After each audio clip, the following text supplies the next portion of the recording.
Otra conversación con el canciller alemán. Este fue su momento más sublime. A punto de dominar el mundo. Águilas de la corona. Unos pocos.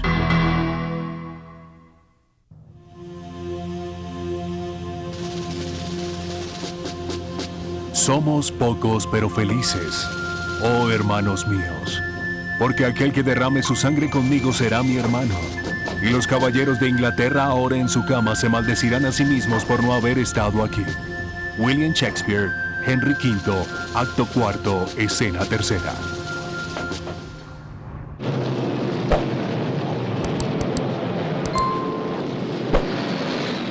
Mayo de 1940. Después de 6 meses de estancamiento en la guerra, Alemania lanzó el peso de su ofensiva hacia el oeste. Era la segunda vez en solo un cuarto de siglo, pero esta vez la Luftwaffe, la poderosa fuerza aérea alemana, iniciaba la ofensiva. Las tropas defensoras debieron retroceder a causa del avance germano. Holanda fue la primera en caer y le siguió Bélgica, pero Francia esperaría. Los generales nazis vieron la oportunidad de aniquilar al ejército británico en retirada. La furia de la invasión había sorprendido a las fuerzas inglesas con la guardia baja. Para el 26 de mayo había 400.000 hombres atrapados en la ciudad portuaria de Dunkerque. Su única vía de escape era por mar, y el 30 de mayo una armada interminable convergió hacia la costa francesa. Buques de guerra, barcazas, transbordadores y botes pesqueros evacuaron a 340.000 soldados bajo el intenso bombardeo alemán. Winston Churchill dijo posteriormente que las guerras no se ganaban con evacuaciones. Pero en Dunkerque, su país se había salvado. Los ingleses habían eludido la trampa alemana y ahora la nación isleña se erguía solitaria contra los sueños de conquista de Hitler. Mientras los comandantes alemanes deambulaban por entre las ruinas de la derrota británica, todos los ojos se volvieron hacia los arcillosos contornos de Dover. Pero Adolfo Hitler respetaba la cultura británica y no quería destruirla. Creyó que la proeza de la milicia alemana era suficiente para disuadir a la sitiada nación de sufrir más derramamientos de sangre. Para Winston Churchill, la paz con Alemania nunca fue una opción. El empecinado líder desechó las ofertas teutonas, diciéndole a sus compatriotas que se prepararan para su momento más sublime. A todo lo largo de sus 3.200 kilómetros de costa, Inglaterra fue transformada en una isla fortificada. Las baterías antiaéreas brotaron como maleza. Las señales de los caminos fueron retiradas para confundir a los invasores alemanes. Hitler estaba desconcertado por la terquedad de Churchill, y el 16 de julio descartó la diplomacia. Antes de invadir a Inglaterra, la Real Fuerza Aérea debía ser destruida. Tal misión fue puesta en manos del flamante líder de la Luftwaffe, Hermann Göring. Göring se sintió encantado por el reto. La batalla que se avecinaba se decidiría en el aire, y cuando Inglaterra cayera, él sería quien recibiría el crédito. Envalentonado por el dominio aéreo de Alemania sobre Europa, Göring predijo que la Real Fuerza Aérea sería aplastada en el transcurso de pocas semanas. El escenario estaba listo para la batalla de Inglaterra. En Inglaterra, la Real Fuerza Aérea se preparaba para la guerra. Una de las armas más importantes de la Real Fuerza Aérea era esta, el motor Merlin de la Rolls-Royce. El Merlin poseía un diseño de 12 cilindros en línea, lo cual en 1940 proporcionaba unos 1.000 caballos de fuerza. Ellos impulsarían los 2 aviones de caza más importantes de la batalla de Inglaterra. El más antiguo de los 2 aeroplanos era el Hawker Hurricane. Se trataba de un caza monoplaza con 8 ametralladoras Browning montadas sobre las alas. Había volado por primera vez en 1935 y para 1940 era el avión más común de la Real Fuerza Aérea. El otro caza era invención del fabricante de aviones R.J. Mitchell. Había volado por primera vez en 1936, un año después que el Hurricane. La nueva aeronave se hizo conocida como el Spitfire, un nombre que sería asociado para siempre con la batalla de Inglaterra.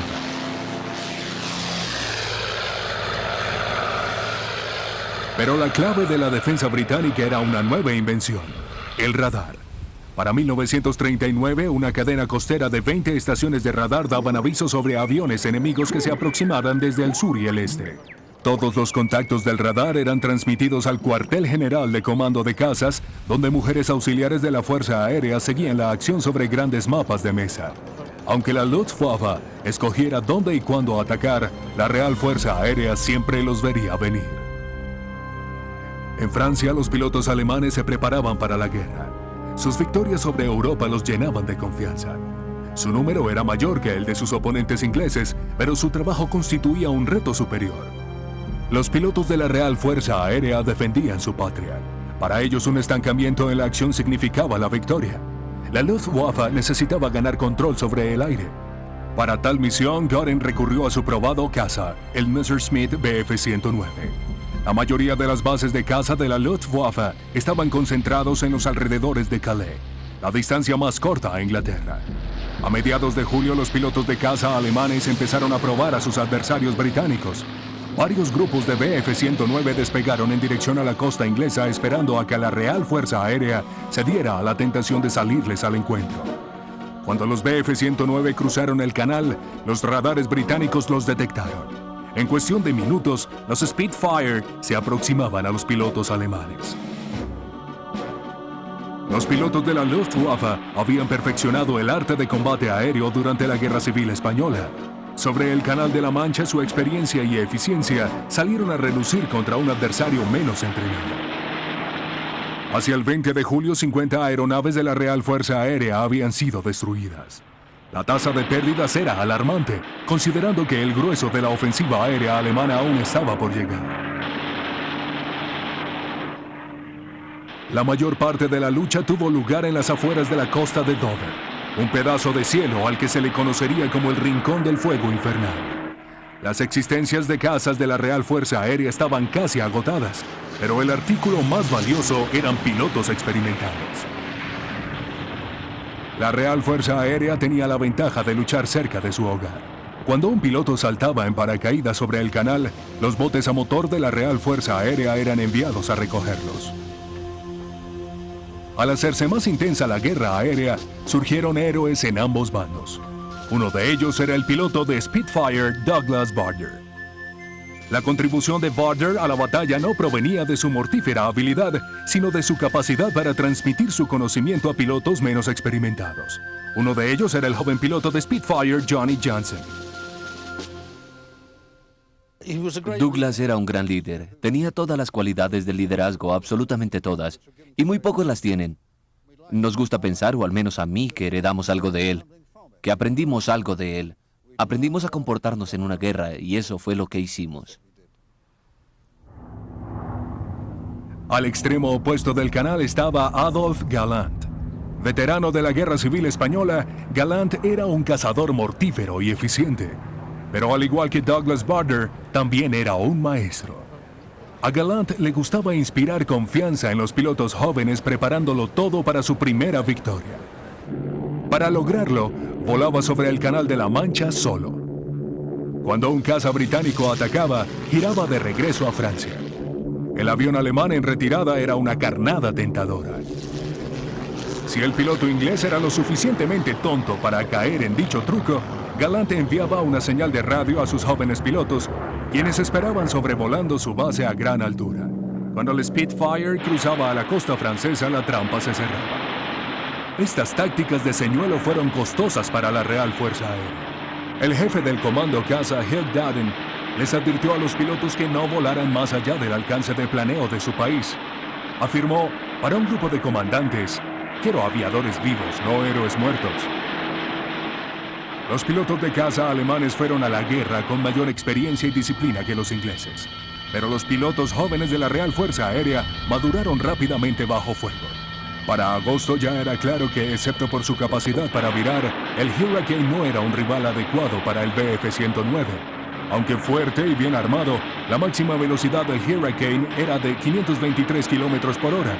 Eso significaba que eran 48 km por hora más lento que el caza alemán. Esta película nos muestra la escena de un piloto de Bf-109 aproximándose y atacando a un Hurricane.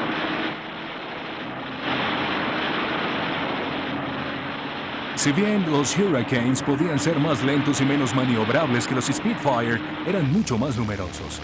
Su proporción entre sí era de casi de 2 a 1. A fin de utilizar mejor su fuerza combinada de cazas, la Real Fuerza Aérea decidió que sus Hurricanes atacaran a las formaciones de bombarderos alemanes y dejaran que los Spitfire se entendieran con los Bf-109. Pero los bombarderos alemanes aún estaban por hacer su debut sobre Inglaterra. El 1 de agosto de 1940, Hitler le ordenó a Göring prepararse para la fase 2 de la batalla, un asalto aéreo masivo para aplastar las defensas aéreas británicas. Göring estaba encantado. Por fin podía lanzar la fuerza de sus bombarderos contra la industria y los aeródromos ingleses. Al inicio de la fase 2 se le dio el nombre clave de El Día del Águila. La inteligencia británica advirtió que el ataque sería inminente. Los pilotos de la Real Fuerza Aérea sabían lo que se les avecinaba, pero no sabían cuándo.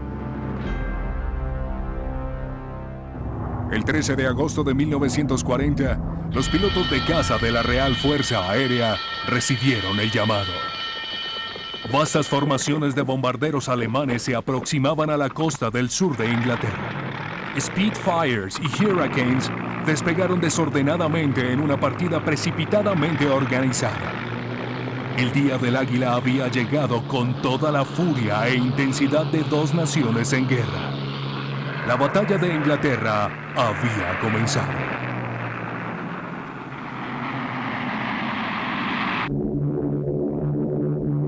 Sobre el Canal de la Mancha, 40 Stukas Ju-97 se dirigían a la ciudad de Southampton. Los lentos bombarderos eran escoltados por un escuadrón de Bf-109. La formación fue ubicada por un grupo de Spitfire que volaba sobre ellos.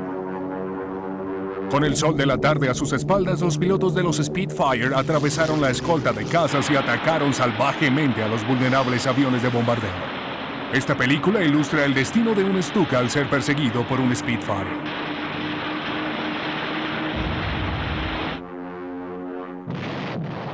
Nueve de los bombarderos fueron derribados y los demás regresaron maltrechos a Francia.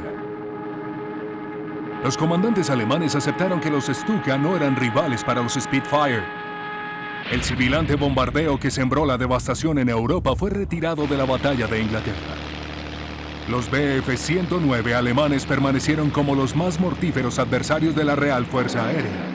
Pero a medida que la Luftwaffe incrementaba su ofensiva, quedaba expuesta la mayor debilidad de este caza. Su alcance ilimitado solo le permitía a los pilotos luchar durante 20 minutos sobre Inglaterra. A fin de proporcionarles una protección de mayor alcance a sus bombarderos, Hermann Göring recurrió al bimotor destructor Me-110. El destructor poseía el doble del alcance del 109, pero también era más lento, menos maniobrable, y su tamaño lo convertía en un blanco fácil. Su rendimiento contra los Spitfire se ilustra mejor en esta película tomada con una cámara montada sobre un destructor. Aquí el alemán persigue al Spitfire sobre la línea costera británica. Justo cuando parece tener al piloto inglés en su mira, el Spitfire simplemente se aleja.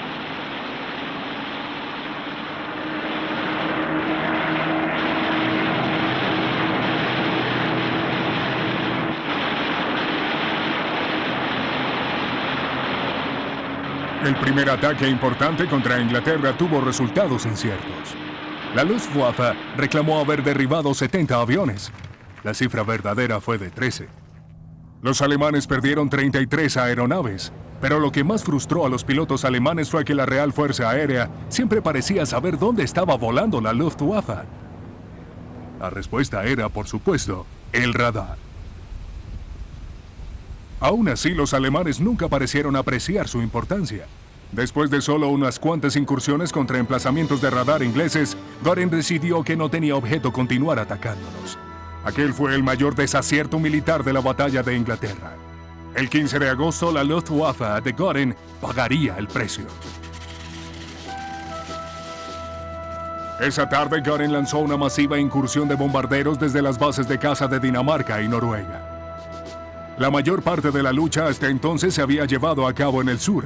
Göring estaba convencido de que una incursión contra el norte de Inglaterra tomaría a la Real Fuerza Aérea por sorpresa. Y así fue. Los bombarderos alemanes fueron observados durante casi una hora por los radares británicos. Los pilotos de la Real Fuerza Aérea tuvieron tiempo para lograr una formación de ataque con el sol a sus espaldas. Los bombarderos alemanes nunca los vieron venir. Aturdidos por la furia del ataque británico, una formación de Heinkel 111 dejó caer sus bombas antes de llegar al objetivo. Una segunda oleada logró alcanzar el blanco solo para ser atacada sin descanso en su camino de regreso. 29 aeronaves alemanas fueron derribadas sin que la Real Fuerza Aérea perdiera un solo de sus cazas. Aún así, los comandantes alemanes no se percataban de la importancia del radar británico. La batalla de Inglaterra no se estaba desarrollando en la forma como Göring la había planeado. Cuando visitó a sus escuadrones de cazas el 21 de agosto, el frustrado líder arremetió contra sus pilotos. Los llamó cobardes, culpándolos por poner en peligro la invasión que Hitler había planeado. A continuación les dio a sus pilotos completa libertad para bombardear objetivos en todas las ciudades inglesas excepto en una. Hitler quería la capital británica intacta cuando cayera bajo el control alemán. Londres estaba estrictamente protegida. El 24 de agosto, cerca de 100 bombarderos de la Luftwaffe atacaron las principales bases de caza de la Real Fuerza Aérea en el sur. El aeródromo de Manston, cerca de Dover, fue completamente destruido. Más hacia el norte, las bases de caza de Ramsgate, North Wyle y Hornchurch fueron bombardeadas incesantemente. Los hangares fueron destruidos, los edificios operativos arrasados y las líneas de comunicación cortadas. Cuando los cazas de la Real Fuerza Aérea regresaron a casa, no tuvieron dónde aterrizar. La nueva estrategia alemana estaba funcionando. Durante los días siguientes, una marea constante de formaciones de la Luftwaffe golpeó las defensas británicas. Los pilotos de la Real Fuerza Aérea estaban cansados. Habían luchado sin descanso desde julio, pero la intensidad de los ataques alemanes continuaba en aumento. La defensa de Inglaterra se estaba quebrantando. Para la Real Fuerza Aérea, el 31 de agosto de 1940 fue el día más negro de su historia. Esa tarde, el comando de cazas perdió 39 de sus aeronaves. Por primera vez en la batalla de Inglaterra habían sido destruidos más aviones ingleses que alemanes. Los cazas se perdían más rápido de lo que podían reemplazarse. A ese paso, la Real Fuerza Aérea sucumbiría en cuestión de pocas semanas e Inglaterra quedaría indefensa contra una invasión alemana. Hitler y Göring estaban de plácemes por el curso de la batalla. La desafiante Real Fuerza Aérea tambaleaba hacia su destrucción. Hitler ordenó que la invasión a Inglaterra debía comenzar el 21 de septiembre. Para finales de ese mes, una esvástica se alzaría sobre las casas del Parlamento británico. El reconocimiento de la Real Fuerza Aérea reportó que una fuerza invasora de tropas alemanas estaba reuniéndose a lo largo de la costa francesa. El destino de la Gran Bretaña estaba en las manos de su maltrecha fuerza aérea. El jefe del comando de caza, Hugh Downing, admitió que la Real Fuerza Aérea necesitaba un milagro. Poco sabía él que ya le habían concedido uno. La noche del 24 de agosto de 1940, 2 bombarderos alemanes se extravieron volando sobre su objetivo. Enfrentados a un pesado fuego antiaéreo, los alemanes descargaron sus bombas y regresaron a sus bases. Pero los aviadores no se habían percatado de que habían estado sobrevolando Londres. Muchos vecindarios quedaron calcinados y muchos civiles murieron cuando salían de bares y teatros. Para los londinenses fue una noche de terror. Para la Real Fuerza Aérea fue la respuesta a sus plegarias. Es probable que Churchill supiera que el bombardeo había sido un error, pero eso no importaba. Se le había dado una oportunidad.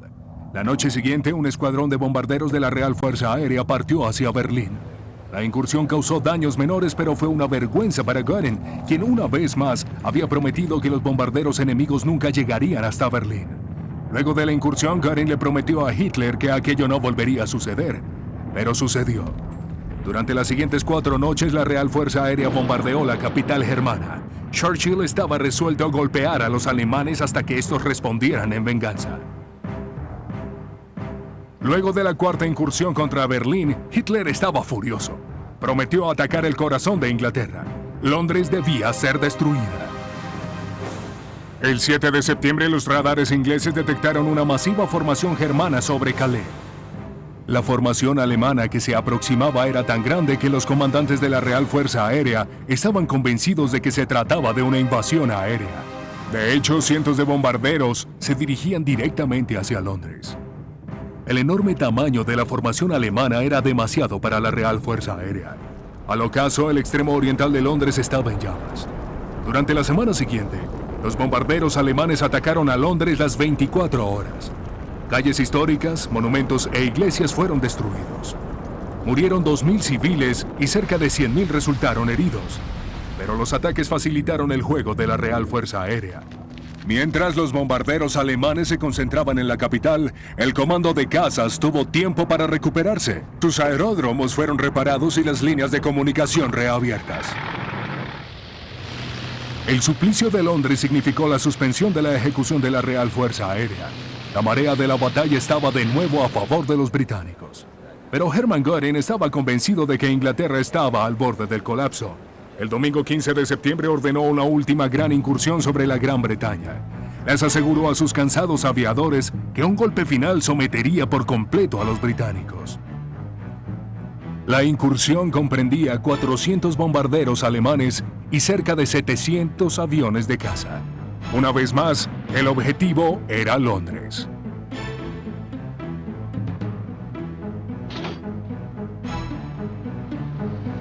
Los 1.000 aviones alemanes reuniéndose sobre la costa francesa resaltaron notablemente sobre las pantallas de los radares británicos. El comando de caza recurrió a todo lo que tenía para la batalla. Se enviaron cerca de 300 Spitfires y Hurricanes para recibir el peso de la Luftwaffe. Fue el clímax de una larga pugna veraniega. El momento decisivo de la batalla de Inglaterra por fin había llegado.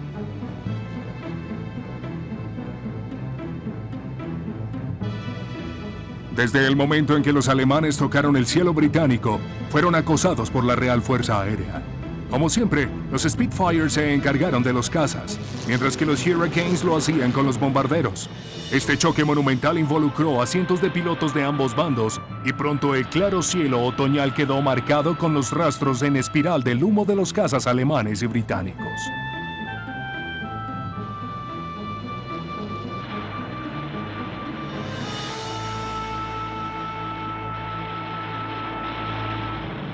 Condenados por su alcance limitado, los cazas alemanes se vieron forzados a escapar hacia sus bases después de solo 20 minutos de lucha. Al calor de la batalla, muchos continuaron trenzados en combates individuales solo para quedarse sin combustible sobre el Canal de la Mancha. Sin protección, los bombarderos germanos cayeron presa de los británicos. Para el final del día, 40 de ellos eran ruinas, mientras que muchos otros a duras penas pudieron regresar a sus bases. Fue una victoria decisiva para la Real Fuerza Aérea. Göring insistió en que los británicos aún podían ser derrotados, pero Hitler ya no creía en él. La invasión a Inglaterra fue pospuesta indefinidamente. La Real Fuerza Aérea había ganado la batalla de Inglaterra. Durante una alocución radial por la BBC, un aliviado primer ministro le dijo a su país: "Nunca en el campo del conflicto humano tantos le debieron tanto a tan pocos". Ser inglés y ser piloto de un caza en 1940 era casi lo mejor que podía sucederle a cualquiera.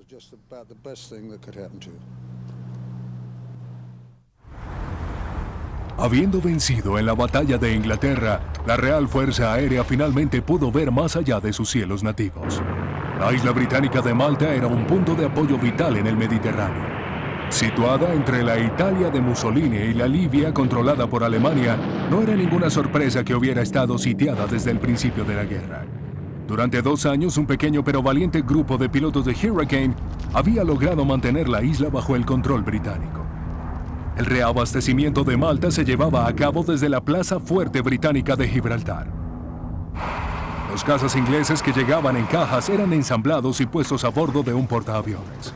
Desde aquí, los convoys británicos navegaban a través de las hostiles aguas del Mediterráneo. En junio de 1942, un portaaviones de la Marina Real, cargado con Spitfires, partió hacia la sitiada isla. El recorrido de 1.800 kilómetros se realizó a través de un peligroso corredor de atacantes alemanes e italianos. varios buques fueron hundidos, pero el portaaviones logró entregar sus Spitfires. Con Malta ahora protegida, los aliados centraron su atención en el norte de África, en manos de Alemania. En noviembre de 1942, una fuerza de asalto aliada desembarcó en Argelia y Marruecos. En la ciudad porteña de Argel, una unidad de abastecimiento de la Real Fuerza Aérea tomó tierra y estableció un aeródromo. Poco tiempo después, un escuadrón de Hurricanes voló hacia allí desde Gibraltar. El objetivo de los aliados era envolver a las fuerzas alemanas y expulsarlas del continente. En su camino se atravesaban los formidables vehículos blindados del Zorro del Desierto de Alemania, Erwin Rommel. El Hurricane de la Real Fuerza Aérea que había defendido los cielos ingleses fue modificado para vérselas con los tanques de Rommel. Se le armó con 2 ametralladoras que tenían blindaje de 40 milímetros montadas sobre cada ala. A los escuadrones de Hurricane se les unieron los Tomahawks P-40 estadounidenses entregados a la Real Fuerza Aérea, bajo estipulaciones de préstamo o arriendo. Los áridos desiertos de África del Norte dejaron a las fuerzas de Rommel sin lugar donde ocultarse. Los pilotos estadounidenses y británicos acosaron a los convoys alemanes forzando a los tanques de Rommel a dirigirse al norte. Para la primavera de 1943, el ejército alemán se hallaba en completa retirada. Cuando los soldados aliados avanzaron hacia el Mediterráneo, pasaron con dificultad por sobre las ruinas causadas por el ataque aéreo aliado.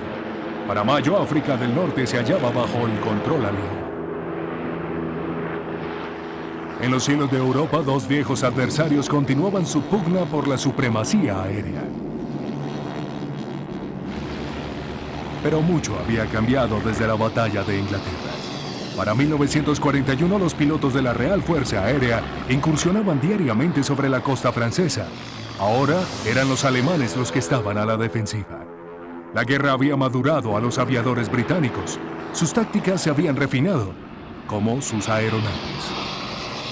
El Spitfire 5, que se ve aquí en la persecución de un Hispano 109 con distintivos alemanes, se había convertido en el caza estándar de la Real Fuerza Aérea. El mayor adelanto del Spitfire 5 era su poder. El nuevo motor Merlin le proporcionaba 1.400 caballos de fuerza, 400 más que su predecesor. El 5 era considerado a menudo el más fácil de volar de todos los Spitfire. En 1941, dicho avión superaba en la lucha a sus oponentes alemanes, pero su supremacía estaba a punto de serle arrebatada. A finales de 1941, los alemanes dieron a conocer el Focke-Wulf 109. Este mortífero caza cambiaría la marea de la guerra aérea, iniciando una vez más una frenética carrera por la superioridad en el aire. El Focke-Wulf era producido en secreto. Ni siquiera le fue entregado a la Luftwaffe. Estaban los británicos al tanto de que un adversario letal estaba a punto de emerger. En septiembre de 1940, varios pilotos de la Real Fuerza Aérea reportaron haber avistado a un nuevo avión de caza alemán.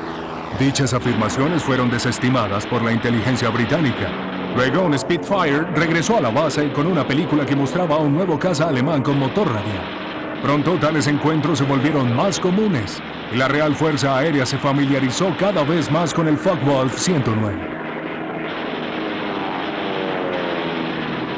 El Focke-Wulf era muy superior al Spitfire 5 en casi todos los aspectos. Era más veloz y su régimen ascensional era mayor. Podía alcanzar alturas de 10.500 metros, lo cual permitía a los alemanes atacar a los británicos desde arriba. La única ventaja de los Spitfire era su capacidad de viraje, pero eso era de poca ayuda. Durante el verano de 1942, los pilotos de la Real Fuerza Aérea sufrieron grandes pérdidas. Algo debía hacerse, y rápido. En Inglaterra, la Rolls-Royce estaba construyendo un motor más poderoso para su nuevo bombardero Lancaster. El supercargado Merlin de 1.600 caballos de fuerza captó la atención del comando caza. La Real Fuerza Aérea preguntó si el nuevo motor podía utilizarse en sus cazas. El resultado fue el Spitfire 9. El motor Merlin más grande no había sido diseñado para un avión caza, y la nariz del Spitfire debió alargarse en 44 centímetros. El Spitfire 9 fue producido para la Real Fuerza Aérea como recurso temporal para mantener a raya los Focke-Wulfs hasta que se produjera un verdadero reemplazo. Pero en la búsqueda de una solución transitoria, los británicos habían hallado la respuesta para el mortífero Focke-Wulf 109. Hacia 1942, los Estados Unidos de América estaban comprometidos en la guerra y la octava Fuerza Aérea Norteamericana había llegado a Inglaterra. Mientras la Real Fuerza Aérea bombardeaba Berlín, en las noches los americanos preferían volar durante el día. Al comando de cazas de la Real Fuerza Aérea se le encomendó la tarea de proteger las formaciones norteamericanas. El as de Spitfire, Johnny Johnson, lo recuerda. Nos gustaba escoltar a la octava Fuerza Aérea porque los alemanes reaccionaban con fuerza. Algunas veces en grupos de 50 Focke-Wulf 109, y teníamos batallas aéreas muy turbulentas.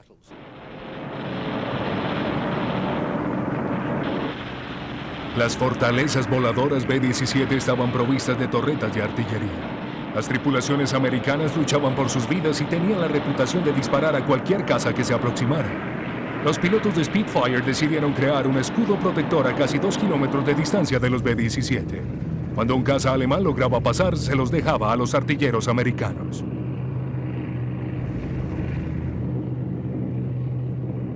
El alcance limitado de los Spitfire significaba que los pilotos de la Real Fuerza Aérea solo podían escoltar a los bombarderos hasta la frontera holandesa. Durante el resto de la misión, los americanos estaban solos. Los cazas alemanes los atacaban a discreción. Cuando la formación regresaba a casa, se enviaban Spitfire de la Real Fuerza Aérea para reunirse con ellos sobre Holanda. La fuerza que regresaba siempre era más pequeña que la que partía, pero los maltrechos sobrevivientes mantenían su formación. Pienso que para mí, de todos modos, era una visión inspiradora. Cuando avistábamos la formación, no se parecía en nada a la inmaculada formación que había partido 4 o 5 horas antes. Volvían con sus grandes agujeros, algunos rezagados, los motores humeantes. Los alemanes siempre dedicaban su atención a los rezagados, pero ellos continuaban a paso lento y mantenían su formación. En junio de 1944, los cazas británicos y estadounidenses limpiaron los cielos de Normandía. La liberación de Francia había comenzado. El asalto británico se concentró en el flanco oriental de Normandía. Los norteamericanos desembarcaron al occidente. En los días siguientes, las defensas alemanas fueron obligadas a retirarse. Los aeródromos fueron asegurados y pronto los cazas británicos estuvieron listos para aterrizar en Francia. En 1944, el as británico Johnny Johnson había sido ascendido al rango de capitán de grupo. Ahora comandaba un ala de pilotos de caza canadienses. El 10 de junio, Johnson y sus hombres hicieron historia al convertirse en los primeros pilotos aliados en aterrizar en Francia. 2 días después, Winston Churchill se convirtió en el primer líder aliado en posar sus pies sobre Normandía. Agitando un cigarro, el triunfante primer ministro se reunió con sus fuerzas. Winston Churchill vino a vernos en Normandía. Llegó y nos estrechó las manos. Nosotros teníamos un poco de buen brandy Martel. Así que le dije que si podíamos colocar una caja en su avión para que se lo llevara a Inglaterra. Él nos dijo que a pesar de todos los rigores y las tribulaciones de la guerra, nunca le había faltado una copa de brandy. Nos dijo que la conserváramos para nosotros. Los pilotos aliados celebraron su exitoso regreso a Europa, pero la guerra estaba lejos de haber terminado. Los pilotos alemanes trataban desesperadamente de expulsar a los cazas aliados de Francia.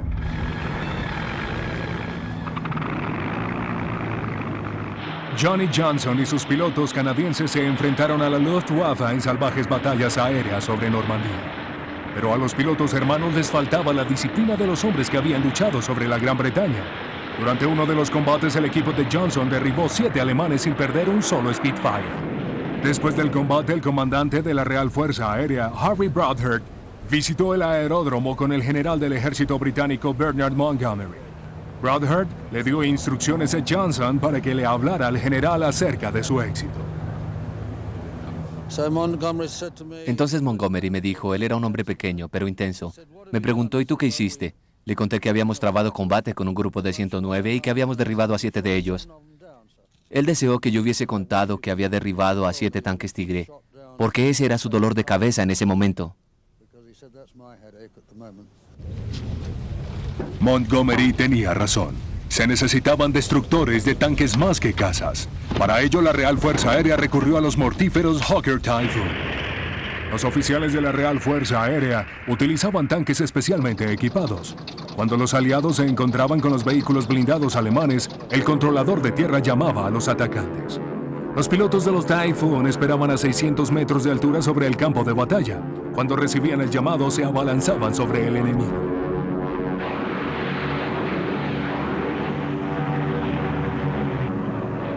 El arma principal de los Typhoon eran los cohetes.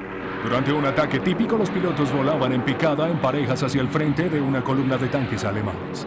A unos 350 metros, la primera pareja disparaba sus cohetes contra los tanques que avanzaban. Otra pareja atacaba a los tanques de la retaguardia de la columna. Atrapados en el medio, los demás quedaban indefensos contra la violenta embestida de la Real Fuerza Aérea. El comandante británico Harry Broadhurst dijo luego que fue el trabajo más peligroso que se le pidió hacer a la Real Fuerza Aérea. Pero que los aliados lograran entrar a Francia fue también muy importante. Habían pasado 4 años desde el bombardeo a Londres, y Alemania estaba preparando una nueva forma de aterrorizar a los británicos. La bomba voladora V-1 apareció por primera vez sobre Londres el 13 de junio de 1944. La ojiva sin piloto lucía y sonaba distinto a cualquier otro objeto aéreo. Pero los londinenses pronto aprenderían que el zumbido distintivo del motor de reacción de la V-1 no era ni remotamente espeluznante como el silencio que le seguía. Cuando el motor se apagaba, la bomba caía sobre la ciudad. Las V-1 eran lanzadas desde rampas en el norte de Francia. No tenía precisión para destruir objetivos específicos, pero eso no importaba. Las bombas voladoras eran armas de terror, diseñadas para sembrar la devastación en la población civil. Para Inglaterra había 3 formas de tratar de detener las V-1. Artillería antiaérea, una red de globos y cables, y los cazas de la Real Fuerza Aérea. El mismo sistema defensivo que había salvado a la Gran Bretaña en el verano de 1940 se utilizaba para rastrear a las V-1. Sobre las pantallas de radar, la velocidad y la aproximación constante de la bomba voladora la hacían muy diferente de cualquier otro objeto volador. La tarea de detener las V-1 recayó en su mayor parte en los pilotos que volaban los veloces nuevos Hawker Tempest. Las V-1 volaban a velocidades de hasta 640 kilómetros por hora. Los Tempest eran ligeramente más veloces, pero si el piloto era atrapado en la dirección equivocada, la bomba voladora lograba pasar.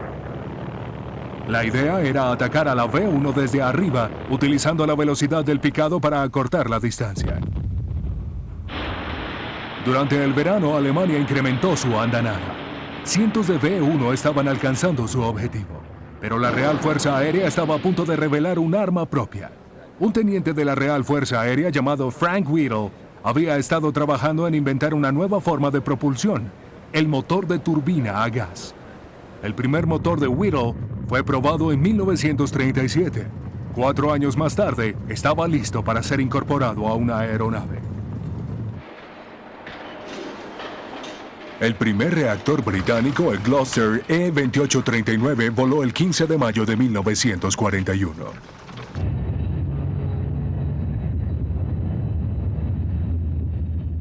El avión de Whittle era experimental, pero los conocimientos que proporcionó allanaron el camino para el primer caza jet británico, el Gloster Meteor. El Meteor entró al servicio de la Real Fuerza Aérea en julio de 1944, justo a tiempo para enfrentarse a las bombas voladoras hermanas. Los ataques alemanes se incrementaron firmemente durante el verano y a pesar de los esfuerzos de la Real Fuerza Aérea, la V-1 había cobrado la vida de miles de civiles británicos. El escuadrón de Meteor se enfrentó por primera vez a las bombas voladoras en agosto, pero gracias a la ocupación aliada de Francia, los ataques finalizaron al mes siguiente. Solo 13 de las V-1 fueron destruidas por los Meteors.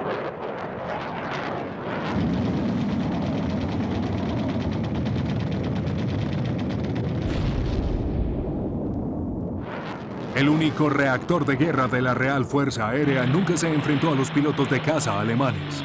Permaneció en casa mientras los probados cazas aliados destruían lo que quedaba de la una vez poderosa Luftwaffe germana.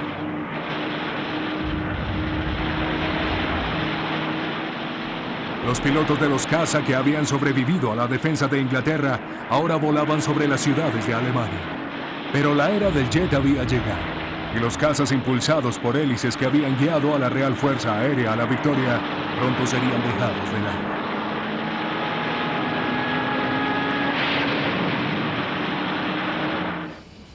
En 1946, la Real Fuerza Aérea se dedicó a crear una fuerza de cazas jet. La tecnología de la que Frank Whittle era pionero sentó las bases sobre las cuales crecería la Real Fuerza Aérea. Pero la guerra había dejado a Inglaterra con poco dinero para gastar en una nueva aeronave, y tanto el Gloster Meteor como el Vampiro de Havilland permanecieron como los aviones de caza estándar durante varios años. Pero había un nuevo conflicto en el horizonte, y pronto estaría la Gran Bretaña de nuevo en la línea de batalla. En 1949 se formó la OTAN, forjando una alianza militar para la protección de Europa Occidental. Por primera vez desde el final de la Segunda Guerra Mundial, la Real Fuerza Aérea necesitó mirar hacia el exterior. Pero esta vez el enemigo se encontraba detrás de una cortina de hierro. El comando de caza se vio arrastrado a una competencia silenciosa contra una amenaza desconocida. Sus líderes no sabían cómo se lucharía la siguiente guerra, solo que cuando llegara sus pilotos necesitarían mejores aviones de caza. La vanguardia del comando de cazas durante los años 50 fue el elegante Hawker Hunter. Este se convertiría en el caza más perdurable de la Guerra Fría, pero no en el más poderoso. En 1960, el supersónico Lightning de la Real Fuerza Aérea se apoderó de los cielos. El poderoso monoplaza fue el heraldo de una nueva era para la Real Fuerza Aérea. Fue el primer y único caza capaz de volar el doble de la velocidad del sonido. Aunque contaba con un cañón de 30 milímetros, el Lightning también fue el primer diseño en utilizar misiles como arma principal. Los días de los artilleros habían terminado. El Lightning fue el primer caza moderno de la Real Fuerza Aérea, y sin embargo fue el último en ser diseñado y construido por entero en la Gran Bretaña. Convención de Armas Tácticas, Lossiemouth, Real Fuerza Aérea, Escocia del Norte. Estas aeronaves son los Tornado F-3, el único caza dedicado de la Real Fuerza Aérea. Los pilotos de los caza Tornado pertenecen al 11º Grupo de la Real Fuerza Aérea. La orgullosa historia del 11º Grupo se remonta a la valiente defensa de la sitiada línea costera británica durante la Batalla de Inglaterra. Mucho ha cambiado en los últimos 50 años, pero para los pilotos de caza la búsqueda de la superioridad aérea todavía es un escurridizo y perdurable reto.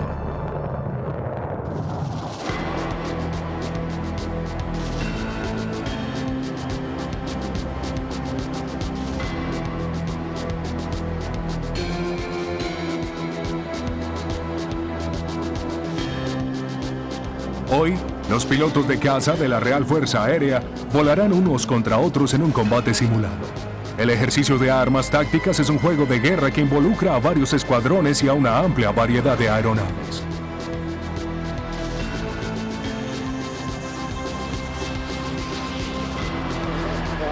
Al igual que el Tomcat F-14 norteamericano, el Tornado F-3 posee un diseño de alas giratorias. Para maniobrabilidad y manejo de bajas velocidades, las alas se desplazan hacia adelante en un ángulo de 25 grados. Pero cuando se requiere velocidad, las alas se mueven hacia atrás a 68 grados.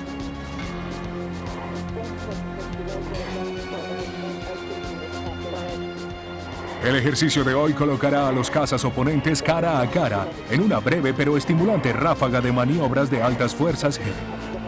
En el mundo real, las tácticas de los cazas de la Real Fuerza Aérea serían mucho menos personales. Los Tornado F-3 fueron diseñados especialmente como interceptores de largo alcance contra los bombarderos soviéticos en aproximación. El poderoso radar Fox Hunter del Tornado puede detectar múltiples objetivos desde una distancia de casi 160 kilómetros.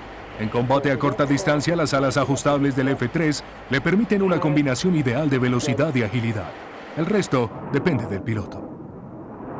Durante un combate verdadero, el piloto del F-3 puede lanzar su misil Sidewinder A9L de corto alcance. Pero lo ideal es que el misil Skyflash montado en el fuselaje inferior evite que el enemigo nunca se acerque a una distancia tan corta.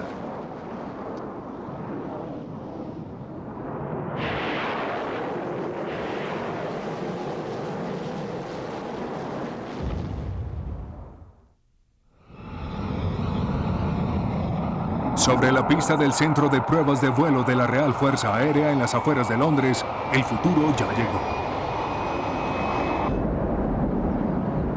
Aquí tienen al Eurocaza 2000, el próximo caza de alto rendimiento de la Real Fuerza Aérea.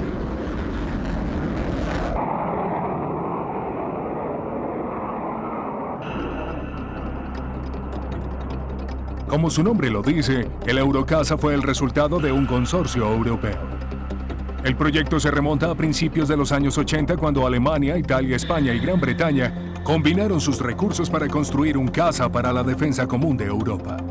Después de varios años de dar y recibir, surgió un diseño que conformaría el modelo del porvenir. El Eurocaza es un monoplaza con alas delta modificadas. Directamente detrás de la nariz de la aeronave hay un par de alas pequeñas o engaños que le dan al piloto una mejor maniobrabilidad y manejo a baja velocidad. Cargará una variedad de misiles de corto y medio alcance y un sistema de armas de última tecnología que le permitirá rastrear y destruir 6 objetivos a la vez.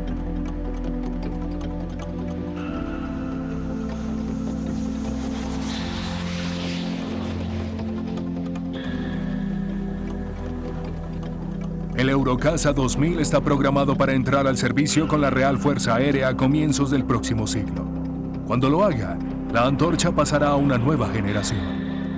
Hombres y mujeres de la Real Fuerza Aérea, quienes portarán el orgulloso legado de ser unos pocos.